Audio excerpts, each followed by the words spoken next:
नमस्कार। मैं कुलदीप बागड़ी हाजिर हूँ आपके सामने अभी आपके अपने online platform Rajasthan study zone पर। देखिए, अभी 2 नवंबर को राजस्थान लैब असिस्टेंट परीक्षा होने वाली है। उसी परीक्षा पर प्रहार करने के लिए रोज हम सुबह हाजिर होते हैं और उसके लिए एक अद्भुत जो है वो प्रश्नोत्तरी चल रही है। और मैंने आपसे वादा किया है कि 15,000 प्रश्न करवाऊंगा और उस एग्ज़ाम के अंदर आप लोगों का सिलेक्शन करवाऊंगा। तो देखिए, जल्दी से जुड़ जाइए। आप अपने YouTube channel Rajasthan study zone पर। सोमवीर जी खीचड़, गुड मॉर्निंग, बहुत बहुत नमस्कार आपको। आज देखिए, जो प्रश्न होने वाले हैं वो एग्रीकल्चर से रिलेटेड प्रश्न होने वाले हैं, कृषि से रिलेटेड प्रश्न होने वाले हैं। और आपके लैब असिस्टेंट में ये एक टॉपिक दिया हुआ है। इस कैसे कैसे प्रश्न आपसे इसमें पूछे जा सकते हैं, तो उसी का एक परफॉर्मा है। और आप याद रखना, हूबहू ऐसे ही प्रश्न जो हैं आपको लैब असिस्टेंट एग्जाम के अंदर मिलने वाले हैं।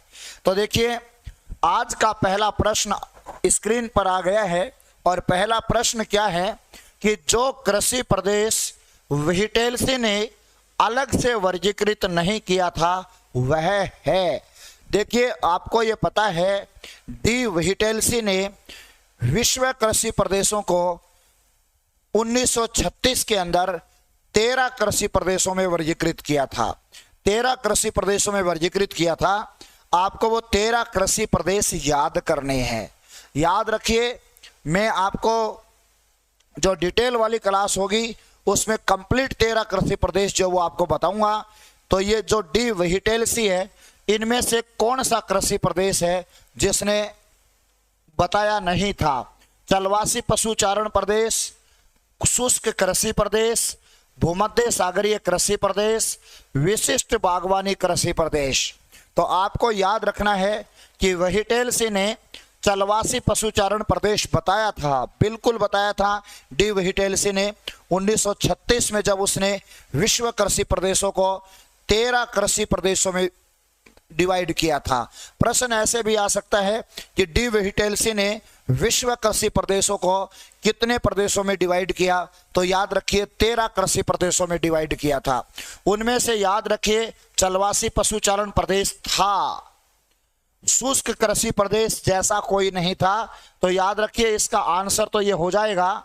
लेकिन भूमध्य सागरीय कृषि प्रदेश भी था और विशिष्ट बागवानी कृषि प्रदेश भी था। तो इसमें बी जो है वो करेक्ट आंसर हो जाएगा। तो आप इस बात को याद रखना। चलिए, अगला प्रश्न भी इसी डी व्हिटेल्सी से ले लेते हैं ताकि कुछ कृषि प्रदेश आपको याद हो जाएं कि डी व्हिटेल्सी ने 13 कृषि प्रदेश कौन कौन से बताए थे। तो देखिए, चलवासी पशुचारण प्रदेश उसने बताया था, भूमध्य सागरीय कृषि प्रदेश उसने बताया था, विशिष्ट बागवानी कृषि प्रदेश उसने बताया था। और देखिए, अगला प्रश्न भी इसी से रिलेटेड होने वाला है।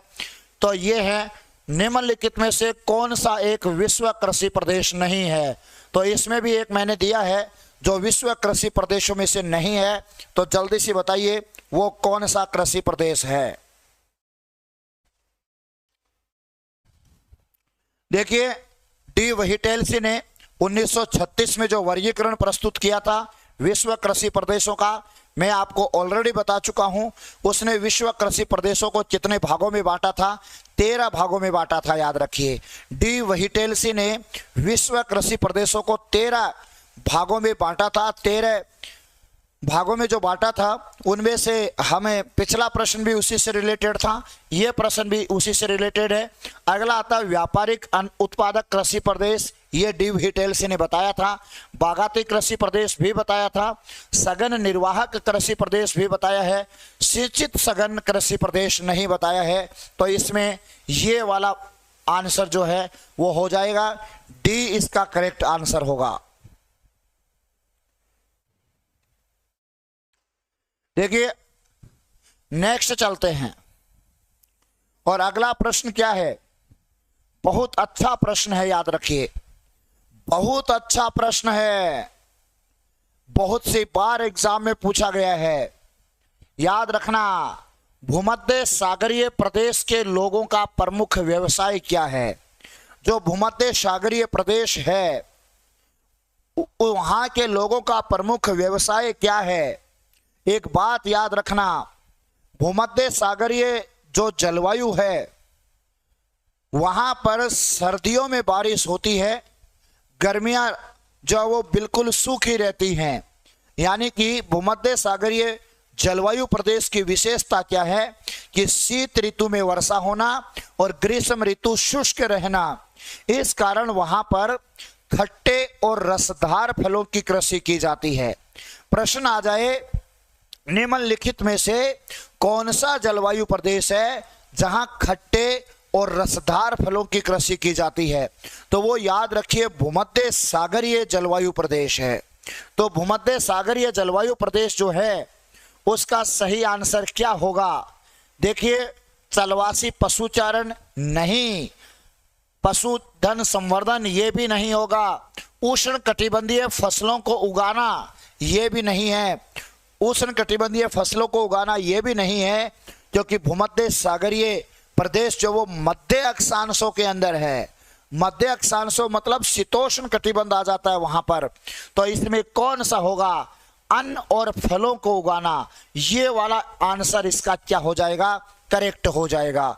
तो ये वाला आंसर इसका करेक्ट हो जाएगा, याद रखिए। देखिए, मैं आपको पुनः बता देता हूं, जो भूमध्य सागरीय प्रदेश है वहां के लोगों का प्रमुख जो व्यवसाय है वो खट्टे और रसधार फलों की कृषि करना है। क्योंकि वहां पर जलवायु कैसी है, वहां पर मौसम कैसा है कि शीत ऋतु में वर्षा होती है और ग्रीष्म ऋतु शुष्क रहती है, याद रखिए। तो इसमें डी इसका करेक्ट हो जाएगा। चलिए, अगला प्रश्न स्क्रीन के ऊपर आ चुका है। अगला प्रश्न क्या है, अगला प्रश्न याद रखिए, आपको कुछ ऑप्शंस दिए हुए हैं और इसमें यह बताया गया है कि निम्नलिखित में से कौन सा युग्म सही सुमेलित नहीं है। निम्नलिखित में से कौन सा युग्म जो है वो सही सुमेलित नहीं है। अंगूर उत्पादन फ्रांस, बिल्कुल अंगूर का उत्पादन जो वो फ्रांस और इटली जैसे देशों में होता है। फ्रांस और इटली जैसे देशों में अंगूर जो है वो बहुतायत में उगाए जाते हैं। फिर आता है रेशम कीट पालन। रेशम कीट पालन जो है वो इसमें पोलैंड दे रखा है, लेकिन रेशम कीट पालन जो है वो पोलैंड नहीं अपितु चीन और भारत में प्रचलित है। रेशम कीट पालन कहाँ होता है, चीन और भारत में होता है। रेशम कीट पालन को किस नाम से जाना जाता है, तो याद रखिए सेरीकल्चर के नाम से जाना जाता है। रेशम कीट पालन किस नाम से जाना जाता है, याद रखिए सेरीकल्चर के नाम से जाना जाता है। और रेशम कीट पालन पोलैंड में नहीं होता, ये चीन और भारत में होता है। जो उद्यान कृषि है वो नीदरलैंड में होती है। मत्स्य पालन है वो जापान में होता है। बिल्कुल, जापान जो है वो क्या कि समुद्री तट पर स्थित है, इसलिए जापान में मत्स्य पालन होता है। तो इसका करेक्ट आंसर क्या हो जाएगा, इसका करेक्ट आंसर हो जाएगा बी। इसका करेक्ट आंसर हो जाएगा कि रेशम कीट पालन पोलैंड में नहीं, चीन और भारत में होता है। अंगूर जो है वो फ्रांस में उत्पादित होते हैं, इटली में भी होते हैं। उद्यान कृषि जो वो नीदरलैंड में होती है। मत्स्य पालन है वो जापान में होता है। सुमन जी गिला, नमस्कार आपको, राधे राधे, जय श्री कृष्णा। चलिए, अगला प्रश्न जो है वो स्क्रीन के ऊपर आ रहा है और अगला प्रश्न क्या है, देखिए अगला प्रश्न जो है वो स्थानांतरित कृषि के बारे में पूछा गया है। स्थानांतरित कृषि के बारे में पूछा गया है। हाँ, और प्रश्न क्या है, प्रश्न ये है कि ब्राजील में स्थानांतरित जुताई को, आप स्थानांतरित जुताई बोल सकते हो, कृषि बोल सकते हो। ब्राजील में स्थानांतरित कृषि को जो मृदा अपरदन का एक कारण भी है उसे क्या कहा जाता है। सीधा सा बात है कि ब्राजील के अंदर जो स्थानांतरित कृषि है उसको क्या कहा जाता है। स्थानांतरित कृषि का मतलब है जो जंगलों को काटकर वहां पर कृषि की जाती है, तो उस कृषि को ब्राजील में किस नाम से जाना जाता है? तो जल्दी से आपको बताना है कि उस कृषि को, देखिए जो मिल्पा है, मिल्पा कहां पर कहते हैं? तो याद रखिए ये जो स्थानांतरित कृषि है इसको मध्य अमेरिका में मिल्पा कहते हैं। मध्य अमेरिका के अंदर इसको मिल्पा कहते हैं। इसको याद रखना कि वेनेजुएला के अंदर कोनुको कहते हैं। वेनेजुएला के अंदर कोनुको कहते हैं। अब आपके पास ऑप्शन बचे हैं दो, एक तो टेवी और एक रोका। टेवी और रोका, याद रखिए इसमें कौन सा सही होगा? तो आपको बताना है कि इसमें रोका जो है वो सही होगा, क्योंकि ब्राजील में क्या कहा जाता है? रोका के नाम से जाना जाता है। ब्राजील में स्थानांतरित कृषि को क्या कहा जाता है? तो आपको बताना है कि रोका के नाम से जाना जाता है, रोका कहा जाता है। कांगो जायरे में क्या कहते हैं? मसोले। कांगो जायरे में इस कृषि को क्या कहते हैं? मसोले कहते हैं। यह बात भी आपको याद रखनी है। सरिता जी रणवा नमस्कार, गुड मॉर्निंग, बहुत बहुत नमस्कार आपको। तो सौमवीर जी खीचड़ ने जवाब दिया था। हाँ, मिल्पा कहते हैं मध्य अमेरिका में, कोनुको कहते हैं वेनेजुएला में, रोका कहते हैं ब्राजील में, कांगो जायरे में मसोले कहते हैं इसको। अगला प्रश्न है, व्यापारिक खाद्यान्न कृषि की विशेषता है। जल्दी से बताइए इसका क्या आंसर होगा? व्यापारिक खाद्यान्न कृषि की क्या विशेषता है?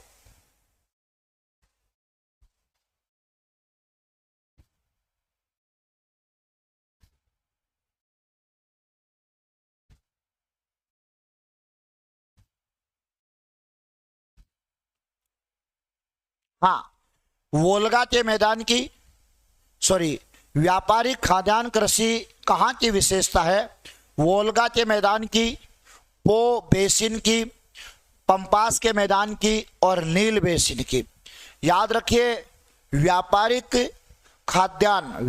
खाद्यान्न का मतलब है अनाज इसलिए उगाया जाता है ताकि उसको निर्यात कर सकें। तो इसके लिए बड़े बड़े खेत होते हैं और वहाँ पर जो काम किया जाता है वो मशीनों से किया जाता है।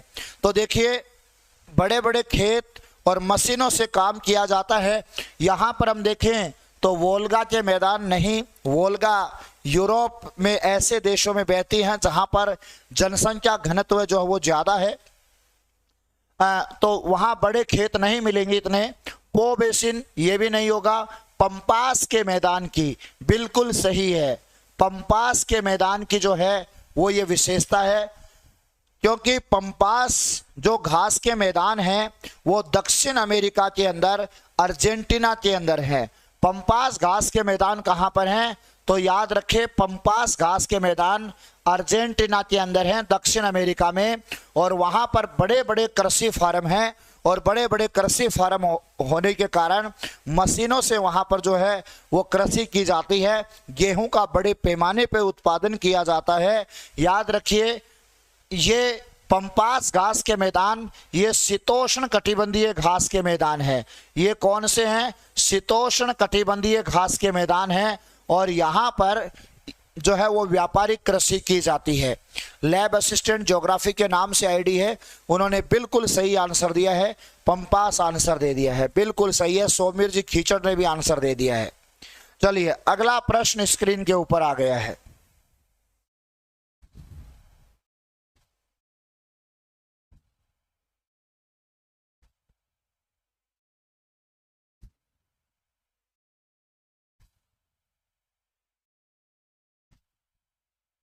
हाँ, प्रश्न क्या है? प्रश्न यह है, विश्व में अंगूर उत्पादन, उद्यान कृषि तथा रेशम कीट पालन कहां सुविकसित है? तो देखिए 3 आपके सामने ऑप्शन दिए हैं। इसमें अंगूर उत्पादन, बिल्कुल लैब असिस्टेंट ज्योग्राफी के नाम से जो आईडी है, करेक्ट आंसर उन्होंने दे दिया है और उन्होंने लिखा है कि इसमें भूमध्य सागरीय प्रदेश होगा। बिल्कुल मैं आपको बता चुका हूं, पहला शायद तीसरा प्रश्न था आज का, उसमें यह था कि भूमध्य सागरीय जो जलवायु प्रदेश है वहां की यह विशेषता है कि वहां शीत ऋतु में वर्षा होती है, ग्रीष्म ऋतु वहां शुष्क रहती है। यह भूमध्य सागरीय जलवायु प्रदेश की विशेषता है। और याद रखिए वहां पर खट्टे और रसदार फलों की कृषि की जाती है। तो जो फ्रांस है, इटली है, स्विट्जरलैंड है, वहां पर अंगूर का उत्पादन जो है वो बहुतायत में होता है। वहां उद्यान कृषि भी उन क्षेत्रों में की जाती है। और याद रखिए रेशम कीट पालन पर्टिकुलर पूछ लिया जाए तो याद रखिए चीन और भारत में प्रचलित है। और रेशम कीट पालन को क्या कहा जाता है? सेरीकल्चर के नाम से जाना जाता है। लेकिन ये रेशम कीट पालन अलग से नहीं पूछा, ये इनके साथ पूछ लिया है। तो याद रखिए इसका सही आंसर जो है वो भूमध्य सागरीय प्रदेश हो जाएगा। हाँ, कृष्णा देसवाल नमस्कार आपको, राधे राधे। सोनू जी चौधरी ने भी बिल्कुल सही आंसर दे दिया है। हाँ बिल्कुल, कृष्णा देसवाल ने लिख दिया है कि सेरीकल्चर कहलाता है। हाँ सही है बिल्कुल। चलिए अगला प्रश्न जो है वो स्क्रीन पर आ रहा है। इसी प्रकार के प्रश्न आपको देखिए लैब असिस्टेंट एग्जाम के अंदर देखने को मिलेंगे। यही स्टैंडर्ड होगा क्वेश्चंस का। और मैंने आपसे वादा किया है 15,000 प्रश्न करवाने का। तो देखिए हाँ, लैब असिस्टेंट के एग्जाम में जो आने वाले प्रश्न है 15,000 क्वेश्चंस मैं आपको करवाऊंगा एग्जाम तक। अभी देखिए इसकी बड़ी बड़ी क्लासें लेंगे हम, मैराथन क्लासें लेंगे। संडे को बड़ी क्लास होने वाली है।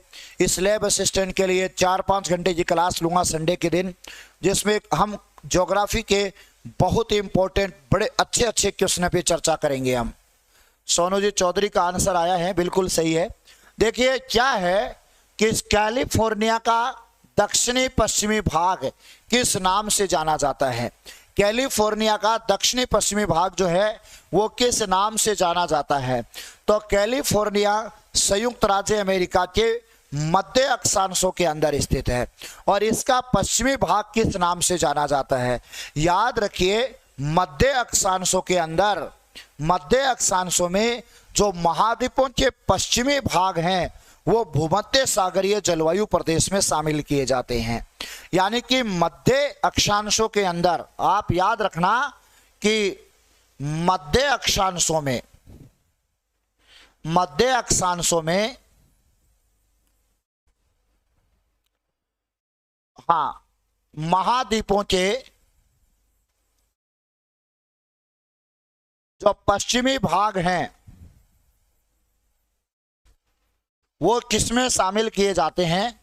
वो भूमध्य सागरीय जलवायु प्रदेश में शामिल किए जाते हैं। और इस भूमध्य सागरीय जलवायु प्रदेश की विशेषता क्या है? इस भूमध्य सागरीय जलवायु प्रदेश की विशेषता यह है कि वहां पर शीत ऋतु में वर्षा होती है, ग्रीष्म ऋतु शुष्क रहती है। तो इसमें से कौन सा सही हो जाएगा? इसमें याद रखिए कैलिफोर्निया जो है वो संयुक्त राज्य अमेरिका में मध्य अक्षांशों के अंदर है और महाद्वीपों का पश्चिमी तट पर है। तो याद रखिए इसमें कौन सा हो जाएगा? भूमध्य सागरीय कृषि प्रदेश हो जाएगा। भूमध्य सागरीय कृषि प्रदेश हो जाएगा। बिल्कुल सोमवीर जी खीचड़ का करेक्ट आंसर था। सोमवीर जी खीचड़ ने बिल्कुल करेक्ट आंसर दिया था जी। अगला प्रश्न स्क्रीन पर आ रहा है। ये बताइए भाई,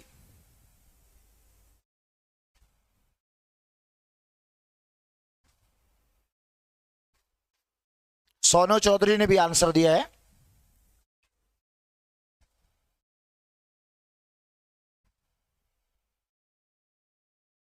हाँ, निम्नलिखित में से कौन सा ट्रक फार्मिंग का दूसरा नाम है? जो ट्रक फार्मिंग कृषि होती है उसका दूसरा नाम कौन सा है? यूरोप के अंदर ये ट्रक फार्मिंग कृषि की जाती है, तो आपको बताना इसका दूसरा नाम क्या है। रेशम उत्पादन कृषि, अंगूर उत्पादन कृषि, या फल कृषि, या विपणन बागवानी कृषि। तो ट्रक फार्मिंग में वह कृषि आती है जिसके अंतर्गत जो प्रोडक्ट होता है वो जल्दी खराब होने वाला होता है, उसको ट्रकों के माध्यम से जल्दी गंतव्य स्थान तक पहुंचाया जाता है। तो इसमें याद रखिए, हाँ बिल्कुल आप लोगों के बहुत शानदार आंसर आ रहे हैं। सोमवीर जी खीचड़, सोनू चौधरी, क्या बात है, गजब के आंसर दे रहे हैं। और इसका सही आंसर हो जाएगा विपणन कृषि। विपणन कृषि जो है वो इसका करेक्ट आंसर हो जाएगा। विपणन कृषि इसका करेक्ट आंसर हो जाएगा जी।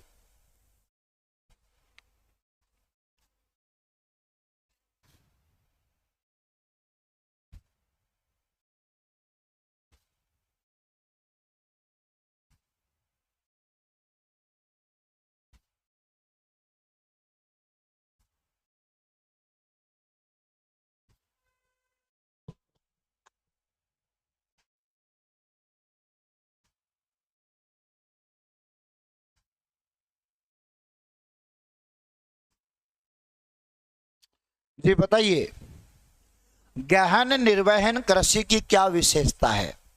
गहन निर्वहन कृषि की क्या विशेषता है? देखिए, गहन निर्वहन कृषि का मतलब होता है कि ऐसी कृषि जिसमें जहां पर जनसंख्या ज्यादा हो, विशेषकर दक्षिणी पूर्वी एशिया में ऐसी कृषि होती है जहां पर मतलब जमीन कम होती है और कम जमीन पर जनसंख्या का दबाव ज्यादा रहता है, जिस कारण कम भूमि पर ज्यादा उत्पादन किया जाता है। लेकिन ये जो कृषि है, यहाँ पर टेक्नोलॉजी जो है वो परंपरागत यूज में ली जाती है। गहन निर्वहन कृषि में टेम्परेचर परंपरागत यूज में ली जाती है और टेक्नोलॉजी की जगह, टेक्नोलॉजी तो किस में ज्यादा ली जाती है? विस्तृत कृषि में, जिसमें क्या कि बड़े बड़े खेत होते हैं, तब वहां काम किससे होता है? वहां पर काम फिर जो है वो याद रखिए मशीनों से होता है। लेकिन जहां पर जनसंख्या का दबाव ज्यादा रहता है तो परिवार के लोग सारे कृषि में लगे रहते हैं और कम भूमि के अंदर ज्यादा अनाज उत्पादन करना उनका प्रमुख लक्ष्य होता है। तो सोनू जी चौधरी का फिर से सही कमेंट आया है और उन्होंने लिख दिया है कि जनसंख्या के उच्च घनत्व, यानी कि जहां पर जनसंख्या घनत्व ज्यादा होता है। विजेंद्र कुमार जी नमस्कार आपको, और विजेंद्र कुमार जी ने आते ही आंसर दे दिया है कि इसमें डी सही हो जाएगा, यानी कि जहां पर परंपरागत टेक्नोलॉजी हो और साथ ही उच्च जनसंख्या का घनत्व हो, वहां पर यह कृषि जो है वो की जाती है।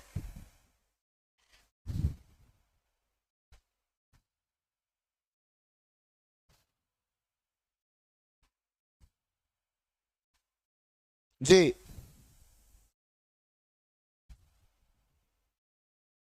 अगला प्रश्न आ गया है। ऐसे ही प्रश्न ले बस स्टैंड में देखने को मिलेंगे। देखिए प्रश्न क्या है, निम्नलिखित में से कौन सा कथन असत्य है? मैं आपको बता रहा हूं, भीलों द्वारा की जाने वाली स्थानांतरित कृषि ची माता और दजिया कहलाती है। बिल्कुल सही बात है, भीलों के द्वारा जो स्थानांतरित कृषि की जाती है उसे ची माता और दजिया के नाम से जाना जाता है। आप सभी को पता है, बिल्कुल करेक्ट है। चलिए अगला है, भारत में स्थानांतरित कृषि का नाम झूमिंग कृषि है। यह बात भी सही है कि भारत में शिफ्टिंग कृषि जो है उसको झूमिंग कृषि के नाम से जाना जाता है।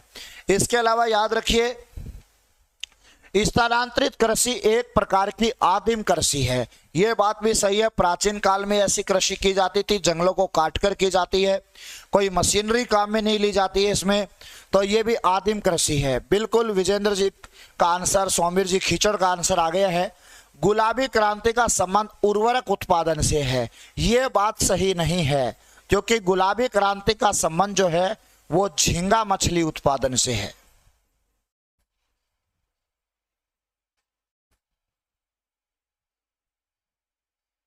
गुलाबी कृषि का संबंध किससे है? झींगा मछली उत्पादन से है।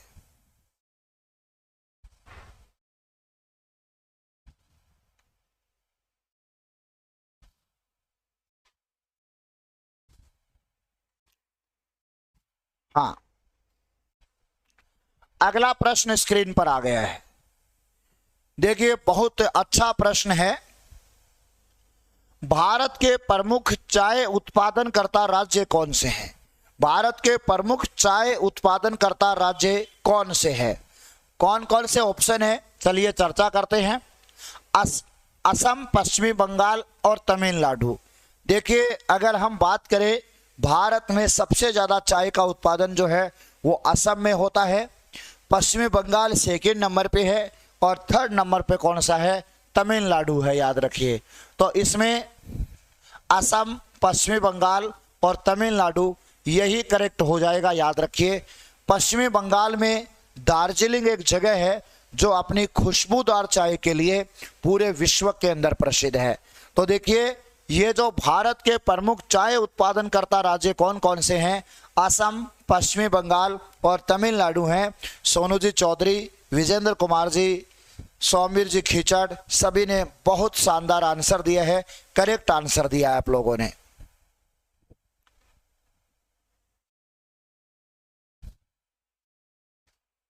हाँ, ये बताना भाई आपको।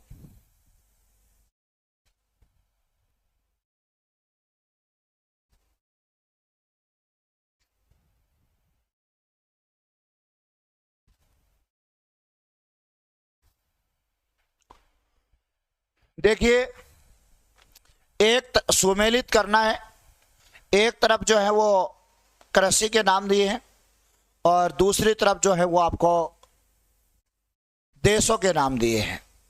तो कौन सा सुमेलित करना है? जल्दी से आप इसको सुमेलित करके बताइए कि कौन सा सही होगा।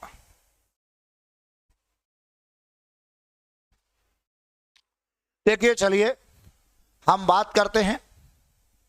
सबसे पहले कोनुको थी, कोनुको वेनेजुएला के अंदर। कोनुको कहाँ है? वेनेजुएला के अंदर है। इसके अलावा हम बात करें मसोले, मसोले कहाँ पर है? तो मसोले याद रखिए कांगो जायरे के अंदर है। मसोले हो जाएगा कांगो जायरे के अंदर। रोका, रोका हो जाएगा ब्राजील के अंदर। और चेना, चेना हो जाएगा श्रीलंका के अंदर। ये जो स्थानांतरित कृषि के नाम है उधर देशों के नाम है। तो याद रखिए, इसमें आप याद रखना, इधर ए बी सी डी है, ए बी सी और डी। इसके नीचे ए में क्या आएगा? ए में कोनुको वेनेजुएला में है तो 2 आ जाएगा। मसोले इसमें 4 आ जाएगा।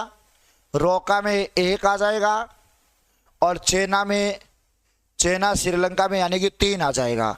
2 4 1 3, 2 4 1 3 कौन से में भाई? 2 4 1 3 ए में है, बिल्कुल सही है। ए इसमें सही हो जाएगा।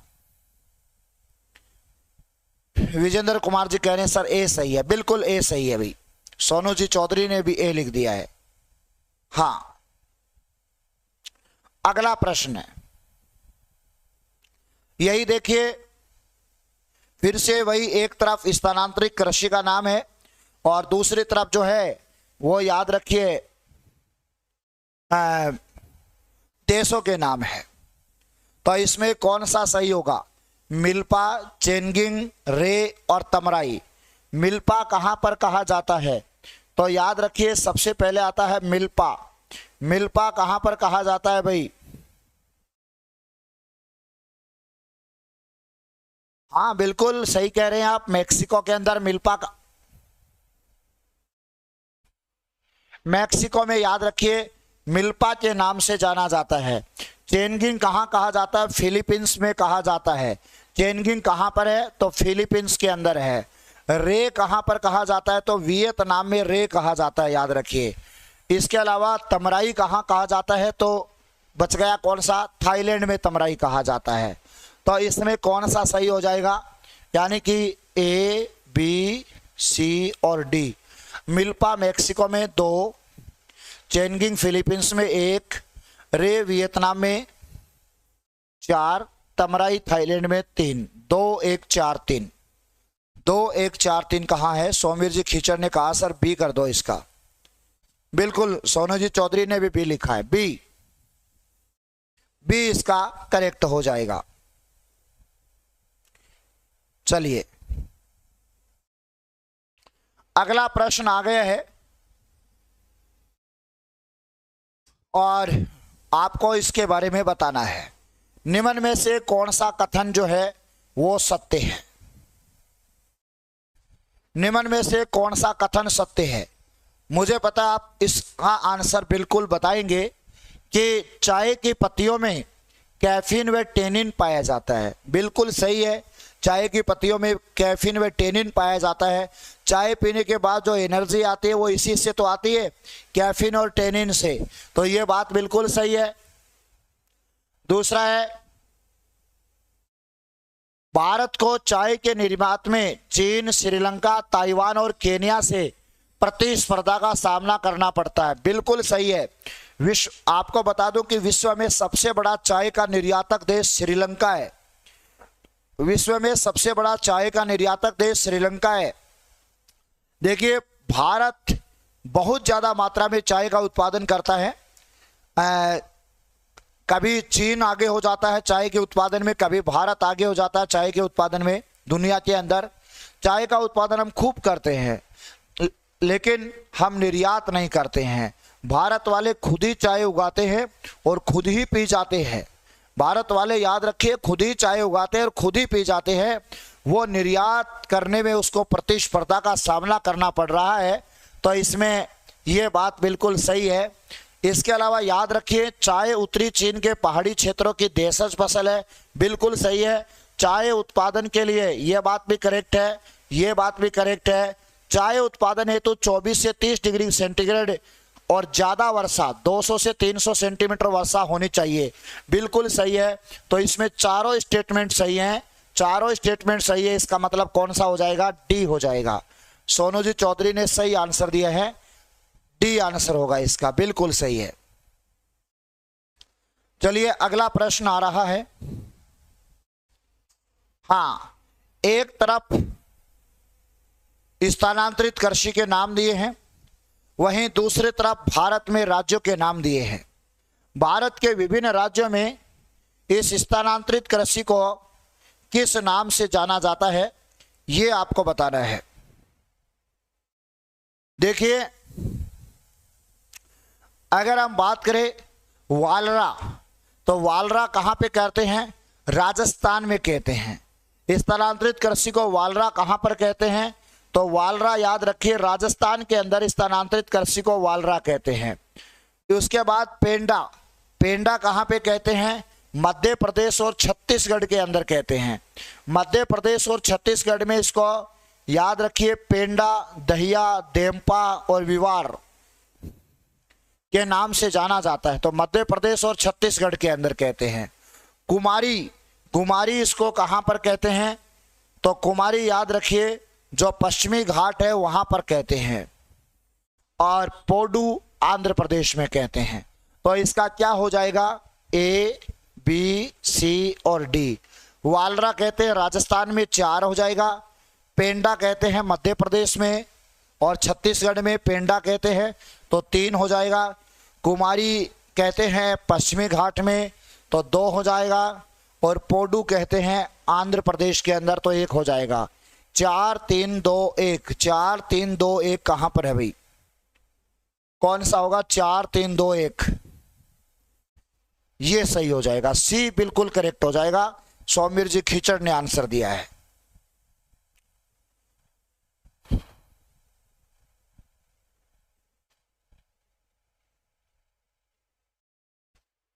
हाँ,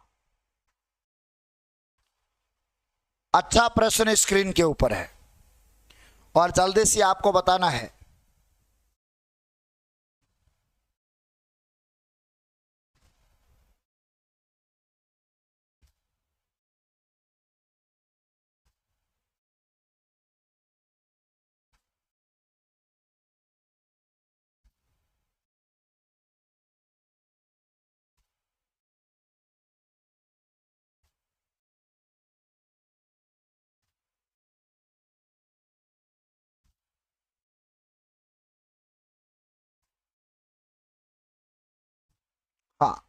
बताइए भाई।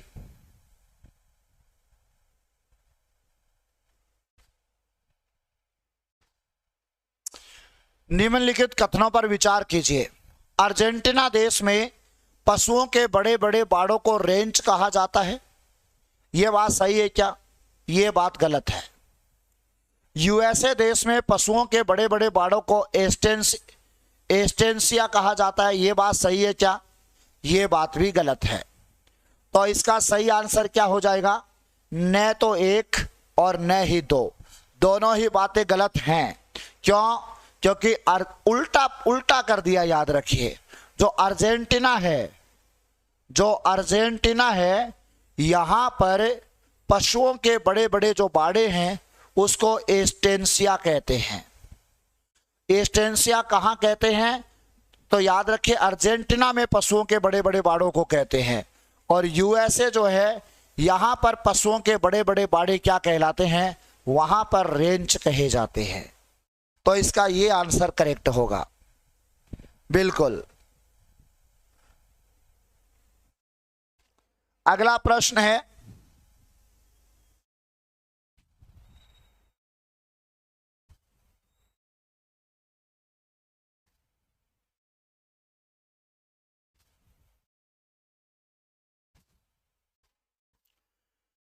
कौन सा कथन असत्य है? फेजेंडा ब्राजील में कॉफी के बड़े बड़े बागान, बिल्कुल सही है। ब्राजील में कॉफी के बड़े बागान फेजेंडा कहलाते हैं। सेंट लुइस अमेरिका में है, विश्व की सबसे बड़ी मक्का की मंडी है, यह बात भी बिल्कुल सही है। साओ पोलो विश्व का सबसे बड़ा कॉफी बंदरगाह, यह बात बिल्कुल गलत है, क्योंकि साओ पोलो विश्व का सबसे बड़ा कॉफी बंदरगाह नहीं है, यह विश्व की सबसे बड़ी कॉफी की मंडी है ब्राजील के अंदर। इसके अलावा शिकागो विश्व की मांस की मंडी है, यह बात भी सही है। तो इसमें याद रखिए सी इसका जो है वो आंसर हो जाएगा, क्योंकि साओ पोलो जो है, याद रखिए, विश्व का सबसे बड़ा कॉफी बंदरगाह नहीं है, यह विश्व की सबसे बड़ी कॉफी की मंडी है। कॉफी बंदरगाह कौन सा है? कॉफी बंदरगाह याद रखिए सेंटोस को कहा जाता है। कॉफी बंदरगाह किसको कहते हैं? तो याद रखिए सेंटोस को कॉफी बंदरगाह के नाम से जाना जाता है, और ये सेंटोस भी कहां पर है? ये भी ब्राजील के अंदर है। जी बिल्कुल।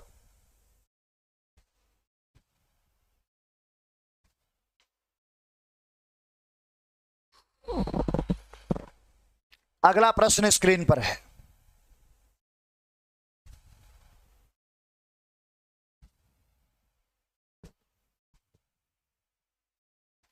निम्नलिखित में से कौन सा भूमध्य सागरीय कृषि क्षेत्र में नहीं है? देखिए, भूमध्य सागरीय क्षेत्र में महाद्वीपों के पश्चिमी हिस्से आते हैं, जहां पर शीत ऋतु में वर्षा होती है, ग्रीष्म ऋतु शुष्क रहती है। यानी कि हम ये कहें कि मध्य अक्षांशों में महाद्वीपों के पश्चिमी क्षेत्र आते हैं। इसमें कैलिफोर्निया है, दक्षिण अफ्रीका भी है, मध्य चिली भी है, नाइजीरिया नहीं है, याद रखिए। तो इसमें कौन सा नहीं है? इसमें नाइजीरिया नहीं है।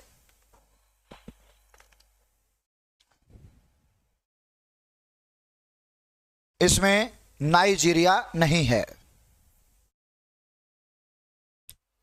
तो देखिए, ये आज के महत्वपूर्ण प्रश्न थे जिन पर हमने चर्चा की है कृषि से रिलेटेड। इसमें कई प्रश्न और बच गए हैं, हम कल की क्लास में उस पर डिटेल से चर्चा करेंगे। आप लगातार राजस्थान स्टडी जोन के प्रति ऐसा ही प्रेम बनाए रखिए। देखिए, कल पुनः मिलते हैं शाम को, जो है वो 8:30 बजे जो है वो राजस्थान जीके की क्लास चलेगी। सुबह आपको ज्योग्राफी के लिए बहुत अच्छे प्रश्नों की प्रश्नोत्तरी मैं रोज लेकर आता हूं। आप जुड़े रहिए राजस्थान स्टडी जोन के ऊपर। ये एक ऐसा प्लेटफॉर्म है जो एक नई कामयाबी की जो है वो आपकी कथा लिखेगा। जय हिंद, जय भारत, जय राजस्थान।